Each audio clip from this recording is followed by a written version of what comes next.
Welcome back, everyone, to Data Analytics Chat, where we discuss different topics in the ever-evolving AI and data science world. Today, I'm still in Bali, so I do apologise if any technical issues, but fingers crossed it all goes well. So I'm excited today to do. I do a lot of myself hiring in this field, and so we're going to look at the impact of AI and generative AI in the insurance sector. Delighted to welcome Gabriel Berardi, who's a data expert that has worked for several insurance companies. So welcome, Gabriel. Yeah, thanks for having me, Ben. Glad to be on your podcast. Yeah, no problem. It's good. Good to see you. So do you want to briefly introduce yourself? Yeah, sure. So my name is Gabriel Berardi, as you already mentioned. I'm originally from Switzerland, but I've been living in Germany for the past 7 years or so. My background is in insurance and finance. So I studied business with a focus also on the financial and insurance industry. And I've then also done a master's degree in data analytics. So kind of a mixed academic background between insurance and data analytics, especially. And I've worked for Allianz for many years, especially in Germany, both in Frankfurt and Munich, different data and also some non-data related areas. Also worked some time as a self-employed data analyst and consultant. And in my most recent role, I've been working for a software startup, also in the insurance field. And at the time we're recording this, I'm actually soon going to be joining another insurance carrier, also again as a data and BI expert. So I think you can tell I have quite a huge interest both for insurance, for data analytics, also innovation in general. So again, really happy to be on your show, and thanks for having me. I think obviously insurance is one of them fields where there's been a massive impact, isn't there? Obviously, back in, I guess, previously, insurance sector was legacy Definitely. application, and then obviously there's been a massive boom, and there continues to be a massive impact in the field. And then also, I think it's one of them. Obviously, it's good that you've got an interest in the field, because that's, I guess, one of the, from my point of view, the challenges within insurance is they want people that have got that insurance knowledge already to really drive and innovate businesses forward. So that's good to see you've got a passion there. So let's dive into the first question. So can you explain how AI and generative AI is currently being used in the insurance industry? Yeah, sure, absolutely. So, I mean, you've already mentioned it, data analytics, AI, Gen AI. It's a huge topic in the insurance industry, and there are probably, dozens or hundreds of potential use cases how you could use AI and also Gen AI, which I see as a subset of AI, right? If you think about it, like the insurance industry is sort of, all about data, right? Insurance companies, the whole insurance industry have been dealing with data for, in some cases, hundreds of years. So like gathering data about the real world, analyzing it, building statistical models, and so on. So it's quite obvious that there must be quite a lot of use cases for AI in this area that is so, let's say, innovation and information driven. So let me maybe just mention a few use cases. Maybe we can go into a bit more detail later on to some of them. So for both, let's call it like maybe traditional AI as well as Gen AI. So I think the first example that would come to my mind how you could use AI and Gen AI in insurance would probably be around claims, right? So claims is often called the moment of truth in insurance. You have customers paying for their premium for many years, and they rely and they also trust the insurance company, to be there in case something goes wrong. So when a claim really happens, it's of course a very important moment for the customer journey in insurance. So in claims management, I think that AI can definitely, streamline this whole process, the whole procedure. So, for example, when a customer, right, files a claim, AI can help to automatically, assess the damage by analyzing, all sorts of data about this claim, like the text, the description from the customer. Maybe in some cases when the claim is filed via, phone, there could be some audio that can be analyzed. Of course, photos or videos even is often there. And then maybe also connected to all the other available information about the customer, about the contract history and so on. So AI can analyze that, and it can then also estimate, what is the cost for this claim? Like what is the, for example, repair cost in the case of a motor insurance product? And, if the claim amount is not too big, it's not too large. It could even approve claims, without any human intervention. So of course, the benefit of that is quite obvious, right? It speeds up the process, which could traditionally take days, maybe weeks, sometimes even longer, to just a few minutes or seconds even. And yeah, this is I would say, win-win situation, right? Both for the insurance company, they save money, they save basically, the time that a claims handler needs to work on this claim, and then obviously also for the customer who can get money in his pocket faster. So this is just one example where, let's say, traditional AI can be used. If I think about Gen AI, of course, a really exciting area at the moment. There's a lot of buzz, there's a lot of hype also at the moment, but if you look below the surface, there is really some really interesting stuff going on there. So we probably all know by now, right? Gen AI, I see it as a subset of AI, as I said, and create, new content, can create text, images, video, audio, can also create simulations, right? Which could be interesting, also based on the data that's learned from. So for Gen AI, one exciting application I see would be in customer service, obviously, right? I think it's a really important one because I'm not sure about your experience or the experiences of your listeners, but the customer service in insurance is definitely, let's say, it has some room for improvement, right? So with Gen AI, we can offer customers, for example, really powerful chatbots, right? It's the first example that will come to mind. Some chatbots that can provide, support 24/7 around the clock to customers, handle inquiries about policy details, provide updates on claim status, or maybe also guide the customer through the claims process and so on. So I think this, of course, would be great, again, for both sides, for the customer, who, again, saves a lot of time waiting in maybe hotline of an insurance company, but also for insurance company, again, who can reduce the workload for human employees. And then maybe just one example really quick. So I think AI and Gen AI can also and is also being used heavily in fraud detection, right? So insurance fraud is a huge problem. 2023 in Germany alone, I think the damage from insurance fraud was somewhere around 6 billion euros. And obviously, this is not only a problem and it's not only harm for the insurance company, but in fact, it's a problem for all of the policyholders, for the whole insurance collective, right? So because obviously, if you have insurance fraud, the premium gets more expensive for everybody. So again, here we can use AI and also Gen AI, analyze patterns and discrepancies in both the structured data about the claim, but also the unstructured data, as I mentioned. And then we could use AI to basically flag potential fraudulent claims. And you could then have like an expert to investigate those cases more deeply. So maybe just from a very high level perspective, a few examples of how I think you can use AI and Gen AI in insurance.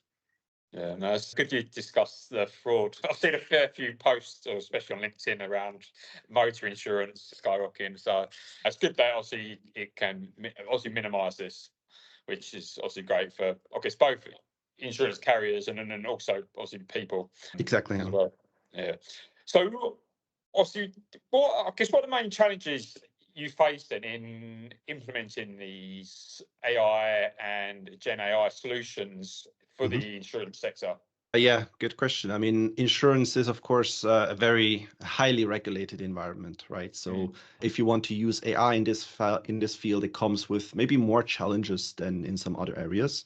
I would say probably the first and the main challenge would be the regulation itself, right? So especially around data privacy and security laws.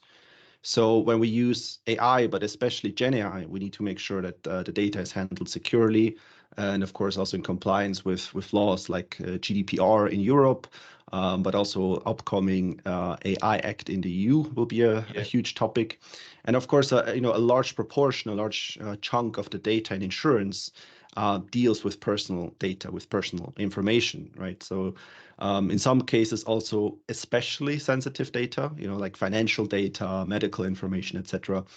So this certainly poses a huge challenge for AI in this field. And, in reality, it often just comes along with a lot of investigation, like upfront investigation, a lot of legal paperwork that needs to be done. And of course, also the consulting of legal experts before you start AI initiative in insurance.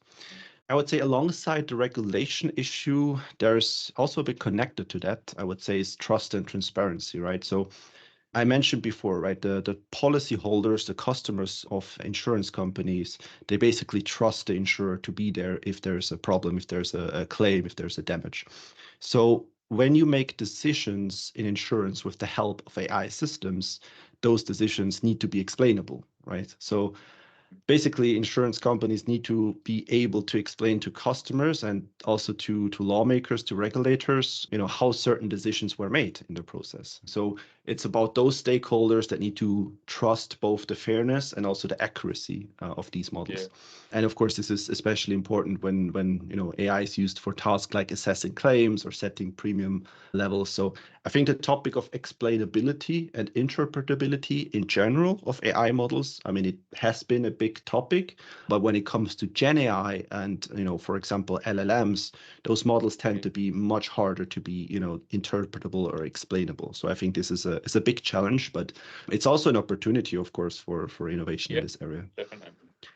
The next thing that I want to mention also from my experience in the past, seeing different insurance companies, how they deal with the data topic, I think an important challenge is also the quality and the availability of data that you use to train models, right? So your listeners probably know, right? AI systems, especially again, Gen AI systems, they require a large amount of high quality data to basically train these models effectively. And in the insurance sector, data, at least, at the time we're recording this, is often fragmented still across very different departments, different lines of business. You have, in many countries, you have like a legal requirement to separate, for example, P&Cs or property and casualty from health and life, etc. But also on the software side, right? So systems or data is often stored in different systems that can sometimes be quite old, some legacy software, different databases, etc. So I think it's fair to say that data and insurance in 2024 is still quite fragmented, as I said, and quite, let's say, not harmonized at all. So this makes it quite difficult then, to be available for analytics use cases and to use the data for AI and to train AI models. So I think this is also why we have seen, at least I have observed in the last few years, and I think we'll also continue to see this trend, a larger focus on data engineering as well. So also a larger focus on the role of a data engineer in an AI project. Basically just making sure that the data is available at the time when you need it, in the shape you need it, in the quality that you need it. And maybe the last challenge I would mention is around the skills of the workforce, like a skill gap. So obviously, implementing AI solutions, requires quite a lot of specialized knowledge in data science, machine learning, but also then on the business side in insurance operations, so you really need to bring together this expertise. And I would say at the moment, there can be quite a significant skill gap in the current workforce in insurance. I would say especially in insurance, because insurance, let's be honest, is not always have the best image in society, right? And I would say it's often maybe a bit misunderstood. So finding good talent in insurance and attracting those experts can be a challenge for insurance companies as well. And I think it should also be mentioned here. Yeah. So huge potential, I would say, but also quite a number of challenges. Yeah. Yeah, no, I agree. I think obviously insurance did have that bad name. Oh, not bad name, but it's changing now. I mean, it's a booming. Like you said, you've already got the data, so you can see the improvements and make the changes. And then I think also where you touched on sort of data engineering, I think obviously we had the Gen AI boom, but I think it's not really kicked on as everyone thought it would have, because obviously you can create these use cases, but like you said, if you've not got the data, I think most businesses are just not ready for it. Exactly. That's why you've seen the boom in, for me, obviously in the hiring side, is before you spent this hire data scientists and they could do the modeling, but now it's hire data engineers and we need to get the data, because it's not just an easy job, is it? Like collating all the data, and then you've got more data from Gen AI now. You've got even more data, haven't you? And then you need to get it in a structured way. So that adds more challenges, more hurdles, and I think obviously Gen AI it's been a blessing, but then there's a lot more challenges that it's created as well. Definitely, absolutely. Cool. So then, obviously, on terms of with the introduction of AI and generative AI, how has that changed the way insurance products are designed and priced? Oh yeah, absolutely. So I think, fundamentally, or in the very fundamental things, the way that insurance companies design and price the products has remained the same as before, I would say. So like the core principles of insurance have not been changed by that. But I think there are a few interesting nuances, let's say, and definitely still also a lot of potential in this area. So I think in general, I would probably mention three ways in which I believe AI and Gen AI can or could influence the product development in the insurance industry. And I think the first one would probably be the introduction of like completely new products, right?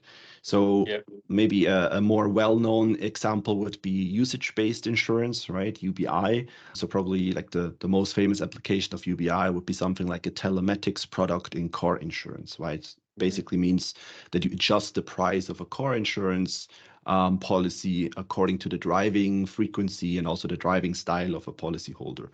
So obviously with artificial intelligence, it becomes more and more accessible also. It therefore yeah, also becomes easier for insurers to analyze really those huge amounts of data that modern cars, modern age vehicles can produce, and then also be able to better understand what influences the probability of an accident, and by that also then better price such risks. I think in the category of new products, there is also a very interesting thing that I recently saw from Munich Re is that they are starting to, or at least they're planned to offer insurance products and insurance coverage for AI models, right? So basically to give risk coverage in the case where an AI model makes a wrong decision or gives the wrong information. And that's basically a risk that, well, at least some risk carriers are now looking into whether or not you can, provide risk coverage for that. Is quite interesting. yeah, I think similarly, there are also more and more innovative products on the market that basically use AI, combined with, for example, sensor data. Also non-motor insurance, right? I already mentioned the telematics example. But for example, there are also already startups, right, that offer, for example, home insurance products where the policyholder basically agrees to install a special sensor near the water pipe of their house, which can then gather a lot of data and uses AI in the background to detect and obviously in the best case also yeah, predict if there's a water damage in the pipe or if there could be a water damage in the pipe soon. So if you combine, this data from those sensors with AI to predict damages, and you also have the AI getting better and better over time, insurers mhm, can also help their customers to basically prevent such damages, right? So not having the damage occurring in the first place, right? And if you have that, you can also offer the risk coverage at a lower premium, right? So I think we'll see a lot of new and interesting innovative products also in the insurance market that basically use AI as a core component of their offering. So you also asked about the pricing, right, of insurance yeah, products. And I think AI and Gen AI can also help actuaries in this case, to build more accurate risk simulations and risk models. So basically, this is just an evolution of the available algorithms that we have, right? So like traditionally, actuaries used a lot of generalized linear models, GLMs, and if they move towards, let's say, newer, more powerful algorithms, this will basically just also improve, let's say, just the risk pricing in insurance. And of course, they can also basically find ways to incorporate new learnings about the real world into their price adjustments, right? So here we go a little bit into the area of dynamic pricing. So, using the telematics car insurance example again, so we could imagine that if someone starts driving more safely at some point, or maybe, has basically looked at their last insurance premium invoice and realized they maybe should drive a bit more safely, obviously the AI system could and should detect this and then dynamically reduce their insurance premium. Maybe just very briefly, I think there's also an aspect of competitive pricing, right? So insurance markets, especially in Europe, become more and more competitive. So I think Gen AI tools could also, for example, analyze market trends, analyze the pricing of like competitors on the market in real time, and then basically allow the company to adjust their rates in order to stay competitive. So yeah, definitely a huge area, and I think AI will definitely transform the product development in insurance, and maybe also in ways that probably right now we cannot even predict, right? yeah. So you obviously touched on bit then, the risk assessment and fraud Mm-hmm. detection. So how has AI impacted those areas? Just a bit more, if you could elaborate. Yeah, sure. Let's look at the risk assessment maybe first. So I think in general, underwriters have always used models, right? Statistical models in order to assess certain risks. Especially, of course, in the commercial insurance area, this is becoming more of an individual offering as well, right? If you basically want to get insurance for a large fleet of cars, you might have an underwriter looking at your individual particular risk. So I would say with AI and Gen AI, it becomes much easier for underwriters to perform like this kind of task, this kind of risk assessment task.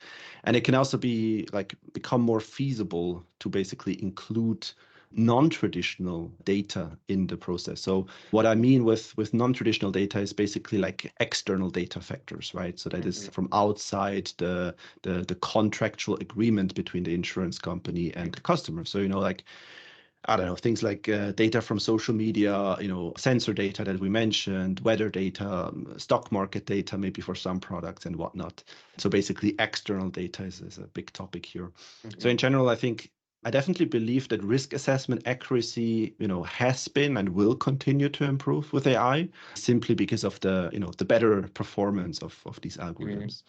So the fraud detection you also mentioned, I mentioned also in the beginning, this is of course, it's one of the most important areas for AI in insurance, or let's say at least it's an area where AI has been used for quite some time already. So it was one of the first use cases that many insurance company looked at was actually fraud detection and anti-fraud measurements. So, it's kind of a no-brainer, and it's also very easy, to think of a business case to basically convince your stakeholders that it's probably a good idea to use, models, statistical models, AI, etc., to detect fraud, because fraud like exaggerated claims, even completely fake accidents, and so on. So, it's basically easy to get the buy-in also from decision makers. So insurers have trained AI systems to detect anomalies, pattern in the data for quite some time. Obviously, here we're more maybe in the realm of traditional, like supervised machine learning. You basically use historical training data of insurance fraud cases, and you then feed them to an algorithm but I think you can also, use Gen AI, for example, again, for quick text summarization, or basically include new unstructured data, especially in the process. And overall, in this whole topic, and I think this is true for almost every area that we talked about, AI and Gen AI can also simply increase operational efficiency, right? Both in risk assessment, in anti-fraud, but also in other areas, right? Stuff like data entry that is often still done manually, initial claim reviews in the claims area, reading and summarizing police reports, other text, and so on. And this again would then free up also the time for people to work on more complex stuff, that needs maybe more decision making, or needs, let's say, natural intelligence. Yeah. And I think obviously fraud detection. I mean, just from your view, does it happen a lot? Obviously, it's a big number that's been lost. Yeah. So do you come across it a lot in your line of work?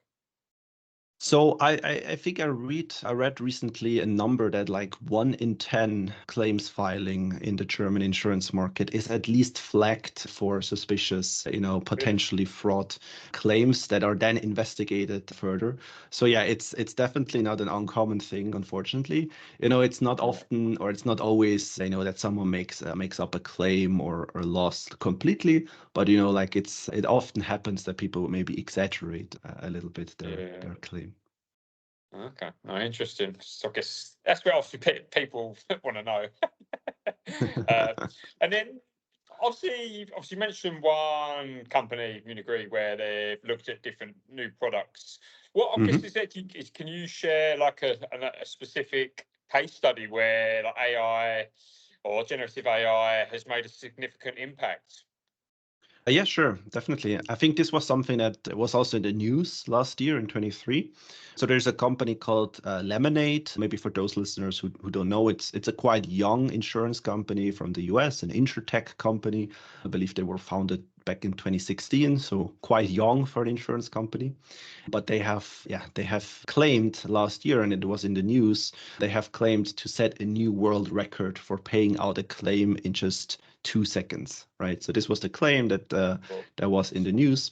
And what happened in this case, right? So there was a customer of Lemonade in the UK, I believe, whose bike got stolen, right? He reported this loss to Lemonade, and then just 2 seconds later, after he reported the claim, Lemonade had already paid out the money for the stolen bike. So let's not focus too much like whether or not it was, exactly 2 seconds or 5 seconds. Of course, we don't really know. We don't have a way of verifying that.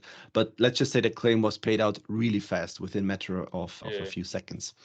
So what needs to happen in the background for this to be possible, right? So basically the policyholder had sent Lemonade a description of the theft, a police report, and also a video that basically showed, I believe it was like the broken bicycle chain, was like lying on the ground where the bike was actually supposed to be, right? So Lemonade then uses, and they are famously like using AI algorithms to basically analyze, provide the details of such claims. So in this case, the police report, the video, the other text description of the claim. So, we already have several AI systems working together here, analyzing, text, analyzing video. And obviously they also use AI to run then again, several anti-fraud checks in the background before then automatically approving the claim, getting the payment data from the customer, and basically, pay out the claim.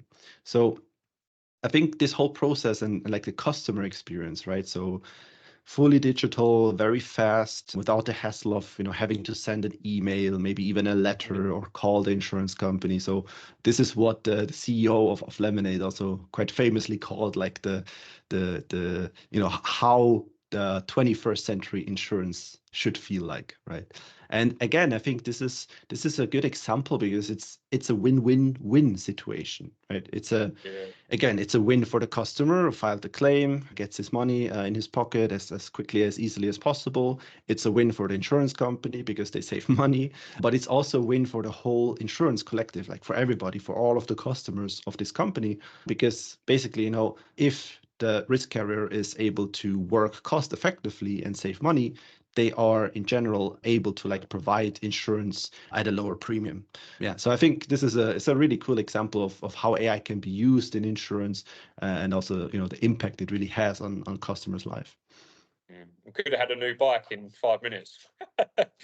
Yeah, that would then be the next step. Yeah. Brilliant.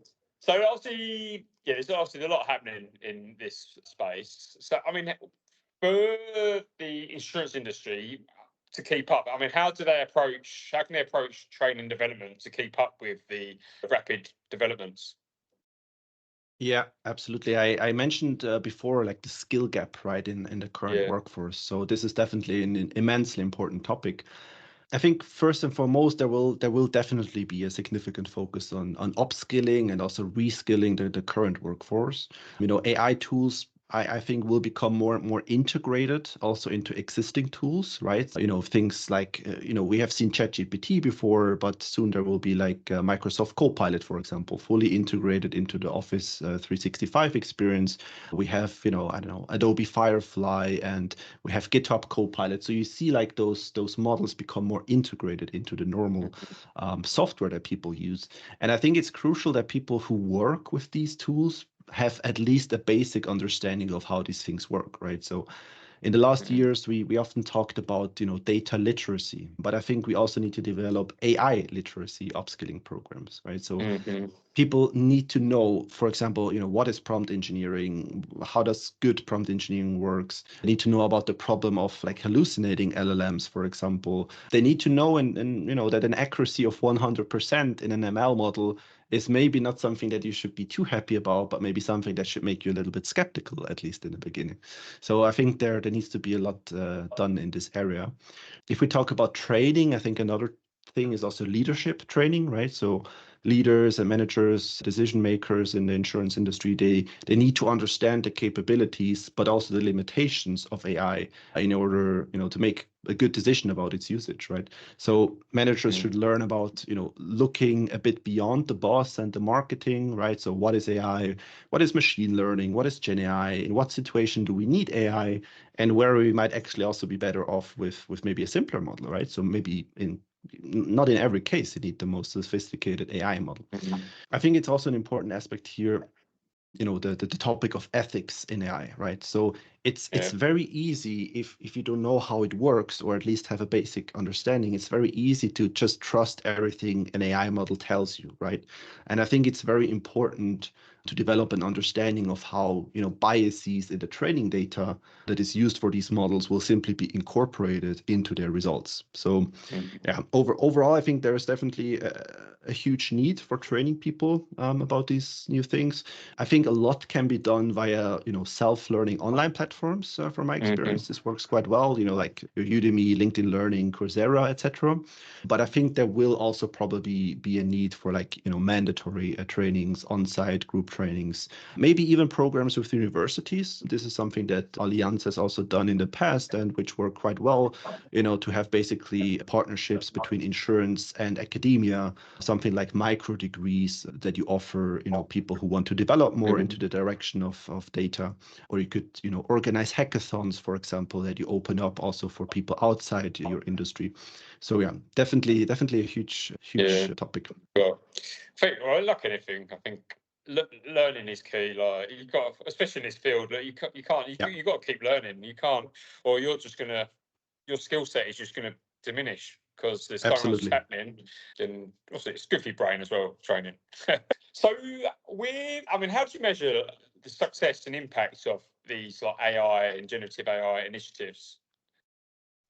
Yeah, I think this is it's not an easy topic. I think there are many different measures, different angles you can take if you look at an AI project or an AI initiative at large. Oftentimes, people with different backgrounds or maybe different roles would also look at it from those different angles, right? So first of all, you can look at it from let's call it technical or statistical or engineering perspective, right? So you could look at basically, performance metrics of the AI systems, accuracy, error rates, F1 scores, etc., in the productive environment. So basically looking at how well is this model actually doing in the real world. And this oftentimes, or at least traditionally, it's a bit the perspective of engineers, of data scientists, of ML engineers, etc. You can also switch a little bit, and you basically take the perspective of the user of your AI system, right? So basically ask and measure, how does the usage of the AI system actually influence for example, the customer satisfaction, right? So something like NPS, if it's used by the end customer, like a customer support chat bot, or how does it influence, for example, employee engagement, employee productivity if it's an internal AI tool. So you're not so much thinking about those technical measurements, but actually what's the impact on human people, like human lives, right?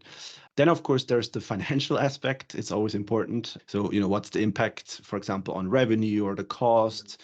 What is the return on investment for an AI system? In the context of insurance, you could, measure how an AI initiative is impacting something like the loss ratio or the combined ratio, such as specialized KPI for insurance. This is often not so easy to evaluate, of course, because you often don't have this information, at least not in the short or midterm. But I think it should be obvious, hopefully, that every initiative, every project, also AI projects, must have a positive business case behind it in the long run. And above all that, I think there are also some basic factors that basically they need to be met at all times, right? And here I'm talking again about compliance, security, but again also the topic of ethics. So obviously, this is something we should never forget. It's a dimension we should never forget when we evaluate AI initiatives. Yeah, and that's the big one now, isn't it? Obviously, ethics is just the growing field, and obviously you've got the AI Act coming into place. There's a lot happening, and like I said, it's got to keep evolving, isn't it? Like obviously you mentioned it earlier, the data scientist role. It's more that used to be the boom. Now it's data engineering. You've got to constantly evolve, and even skill sets are evolving. Like even Absolutely. again going into the data engineering, that used to be more of your BI data type skills. That's going more software focused now. So everyone's got to keep evolving, really. And it's hard to keep up at some time. Yeah, definitely. Yeah, of course. And obviously, you mentioned obviously a lot around obviously done it on the chatbots and customer service. So how's the role like human insurance agents and brokers evolved in this like industry? Yeah, it's something that, of course, also many people thought about and talked about. It's a huge fear also of people, of course. Like everyone is worried about their job being replaced by AI. Let me maybe put it this way. Like, do I think that at some point AI agents will be able to advise a customer better than a human being, like a human agent or a human broker? From a purely expertise point of view, I would say yes. But do I think that this means there will be no human agents and brokers anymore? And I would say absolutely not. I mentioned it a couple of times in our conversation, right? So insurance is really a business where trust is an extremely important factor. So trust is a crucial aspect of an insurance policy, right? So again, you pay your premium, you really you want to trust that you basically hope that the insurance company will pay your claim.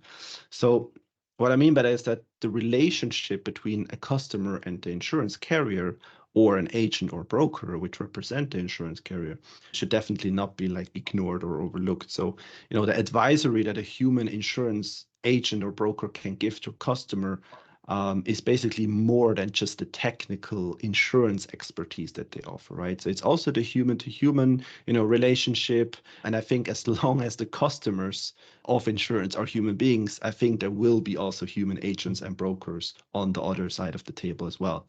Now, obviously, it also depends a bit on the segment that we're talking about, right? So, for example, me personally, I purchase a lot of insurance products online, right, without talking to a human agent or broker.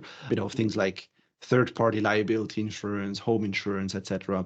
But for more complex products and also more expensive products, for example, in life insurance or so, I would probably also prefer to talk to an expert before. And obviously the commercial space, in the commercial space, policies are huge, right? And oftentimes very complex.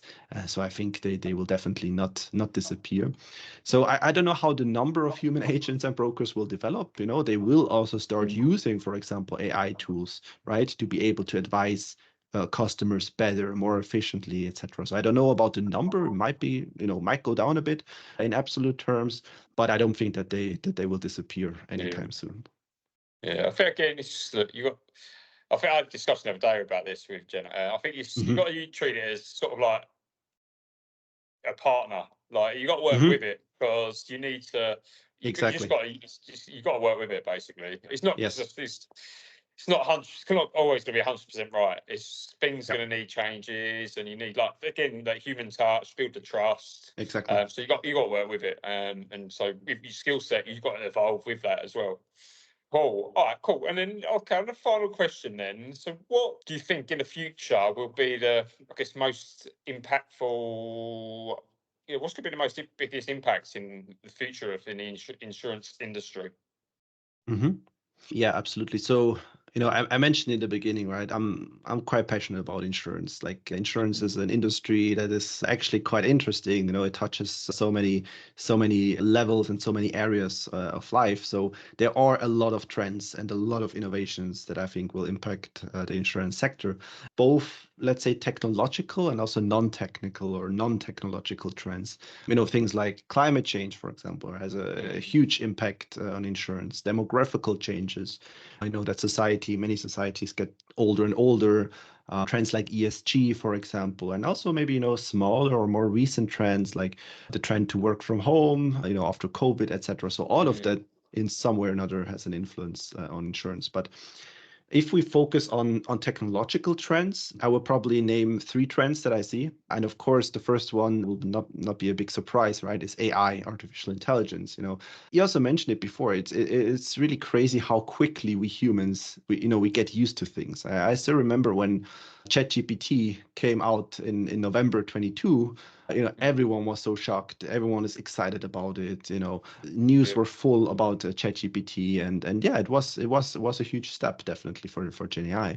And now, less than 2 years later, everyone has basically just accepted it. They have been getting used to ChatGPT, but other tools as well, like GitHub Copilot, DALL-E, etc. So it's very easy to forget that AI and GenAI tools that we have right now in 2024 are the worst that they will ever be. Like give this technology another 5 to 10 years and really no one knows what will be possible until then.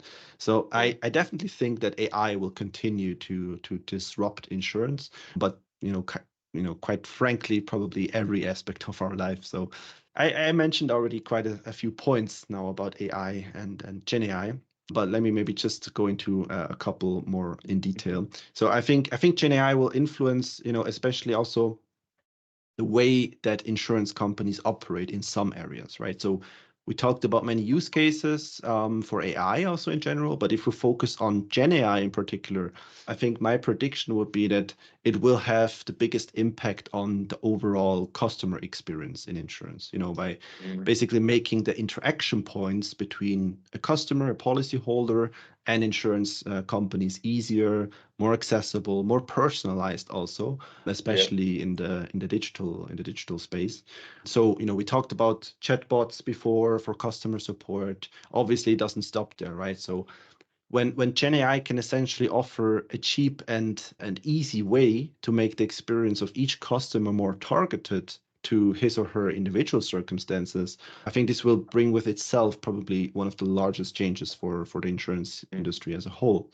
Like I think consumers will often maybe develop their expectations toward insurance from other industries. Like, so, I don't know, if more and more banks, for example, start offering real-time money transfers, which for sure also requires AI in the background, or I don't know, if e-commerce platforms start using Gen AI, offering Gen AI-enabled customer support, etc., people will get used to that and they will expect that also from their insurance provider. So I think this will definitely have a huge impact on the customer experience side of things. And then, as I mentioned before, I think another way will also be that those Gen AI tools or Gen AI models will be incorporated in more and more tools that employees in insurance companies use. So we talked about Microsoft Copilot and GitHub Copilot, but I think we will also see, in the specialized insurance software stack, we'll see Gen AI capabilities getting introduced into core insurance systems, claims management system, policy management system, etc. And obviously, this will overall just improve productivity, efficiency of insurance companies. So then maybe just very briefly, like apart from AI, what are other like technological trends that I see? I think a very important trend will probably be the Internet of Things, right? So this is something we have also heard a lot about in the last 10 years. It has been around for quite some time. Recently, I feel like the buzz has quieted down a little bit, but essentially, sensors become cheaper and cheaper. More and more devices nowadays have more sensors. We talked about telematics and home insurance already. If you compare, a car from 20 years ago with a car produced in 2024, the amount of sensors and therefore also the amount of data that those cars can capture and produce is insane to think about. So I think this trend will also continue to be of relevance, probably in the commercial insurance sector at first, but then also in the retail segment. And of course, here we also have a very interesting overlap, obviously, between AI and IoT. So the convergence of those technologies. Yeah, and then maybe there are other things like cybersecurity, cyber insurance, but one thing I want to mention is blockchain, because blockchain has also been quite a hype, quite a buzzword, also in the insurance space. And unlike maybe many of my colleagues, I'm personally not convinced that we will see many useful applications of blockchain in general, and obviously, or honestly, even less so in the insurance space. But there is actually one technology that uses blockchain that I think will have a huge impact also on insurance and other financial providers, and that is Bitcoin, right? So In the beginning of this year, we had approval of spot ETFs for Bitcoin in the US. BlackRock and other huge asset managers are now able to offer spot Bitcoin ETFs.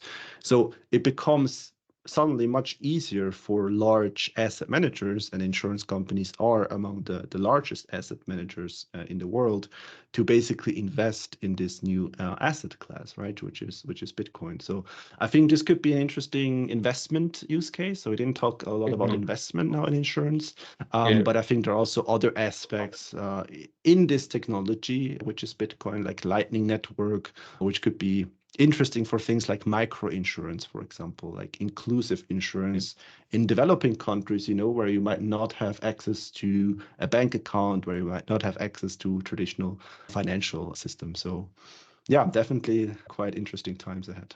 Yeah, all right. No, it's obviously, well, there's a lot you could discuss in the insurance world. There's a lot of technologies out there, even like quantum computing. There's so much out there that can make a massive impact. But no, it's good. It's good. I really enjoy your passion into the subject.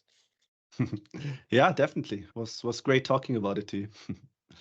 Brilliant. I really appreciate your time, and it's been great to have you on the show, and I hope the listeners have really enjoyed it. And I guess, I'll see you all the best in your new role when you start. Cool. Thanks a lot for having me, Ben. It was great talking to you, and all the best. Cheers. Thanks,